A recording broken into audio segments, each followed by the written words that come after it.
So painting these pipes from the little RZ wasn't in my gun sights for this year, but then this happened.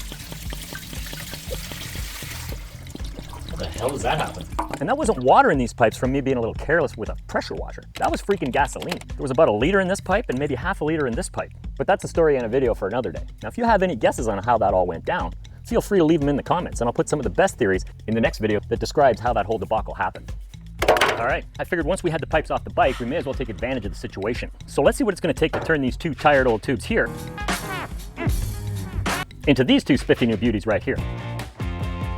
And now they're even flame-proof. Woo! Now there's loads of different ways you could tackle a job like this. On these particular pipes, my plan of attack was to break them down into small individual components.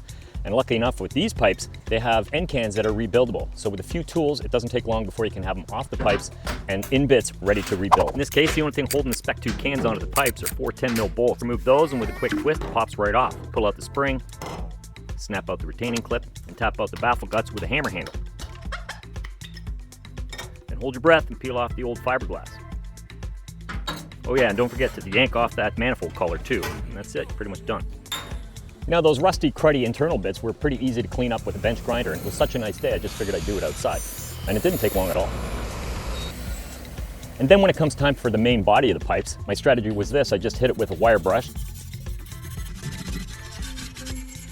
just to scrape off all the hard bits, all the crunchy bits.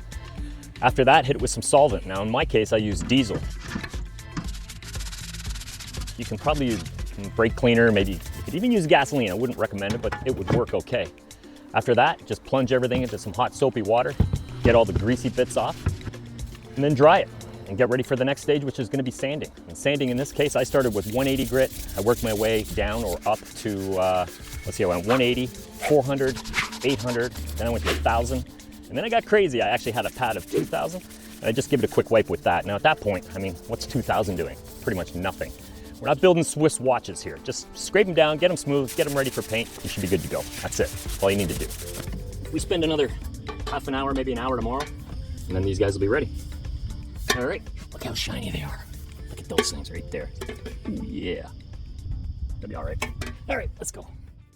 Okay, I figure that's enough scrubbing and scraping around with the damn sandpaper. These things are smooth enough. They look pretty good.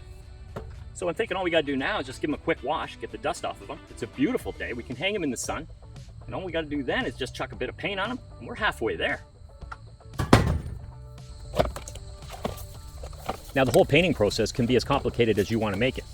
The whole point of this video is to keep it simple for the average do-it-yourself kind of guy like me, and probably just like you. And remember, we're just painting exhaust pipes here. We're not doing any fancy body work. It doesn't have to be showroom perfect.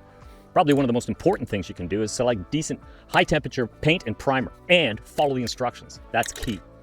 Now, wherever you get it, there's going to be a ton of selection. You choose what you want, whatever works for you, price-wise and quality-wise. I chose this stuff, VHT Flameproof. Flameproof, good for 2,000 degrees. If your engine's doing 2,000 degrees, you got some trouble. Never mind painting the damn thing. Okay, pro tip. I know, I'm no pro. But if you get a chance, stick your paint in the sun for a while, warm it up. Warm paint just flows much better than cold paint. You might be glad you did. Pro tip too. If you're tired of doing this all day, get off the damn internet. Dude, you need a better hobby. A smart way to shake up a can of paint is just bind that thing to your reciprocating saw. A little bit of tape. And man, you're good to go. Just like that. Save this stuff for another day.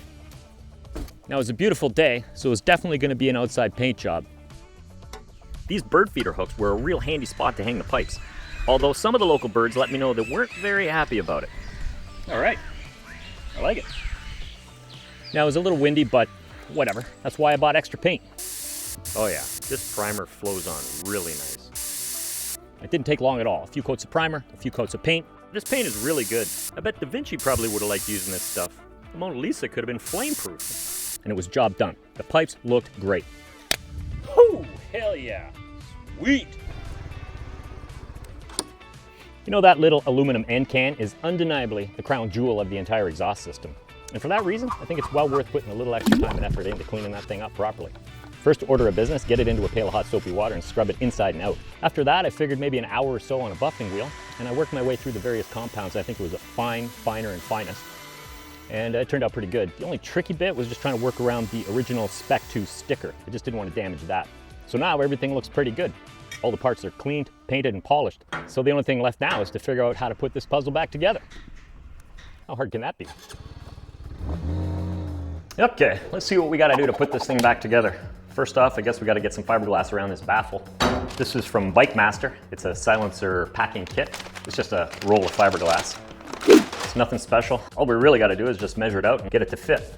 The only fiddly bit is cramming it into the caps on each end when you're rolling it onto the baffle sleeve. It's kind of like making cabbage rolls or twisting up stuff with zigzags. The rolling technique is about the same, except you can't lick it closed, so you need a few wraps of masking tape to seal the deal. Now jamming it all together can take a little effort.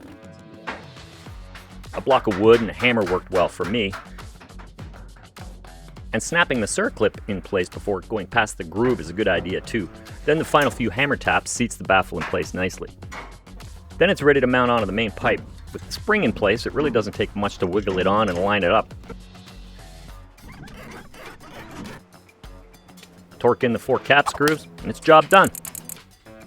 Okay, we got these cans all put back together. We got them stuck back on the pipes. I think they look pretty good.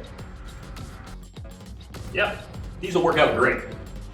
Whoa, hold on a minute. I'm sure these pipes look great, but remember at the beginning of the video when you saw me pouring gasoline out of these pipes? Well, there was another huge problem directly related to that occurrence. And that was gasoline in the crankcase. Looking through the intake, that's gasoline in the crankcase under the piston. Now on a 4-stroke motor, no big deal. Undo the drain bolt, good to go. On a 2-stroke motor, different story. They typically don't have a drain plug for the crankcase. So that was a whole other problem to deal with. Now of course you could turn the bike upside down or unbolt the motor, take it out of the frame and turn that upside down. Yeah, that would work. A little too labor intensive for what I was thinking. Now I did come up with a way that seemed to work out okay for me. Now I'm not gonna tell you it was the best way to go. It was a little janky, it may not be technically sound, but somehow it worked and we got some decent results. Anyway, if you wanna see how that process all went together, check out this video right here. All right, I got stuff to do. See ya.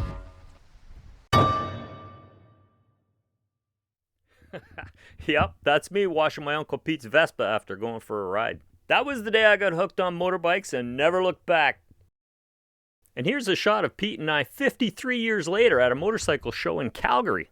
How crazy is that? Thanks, Pete. You're a legend.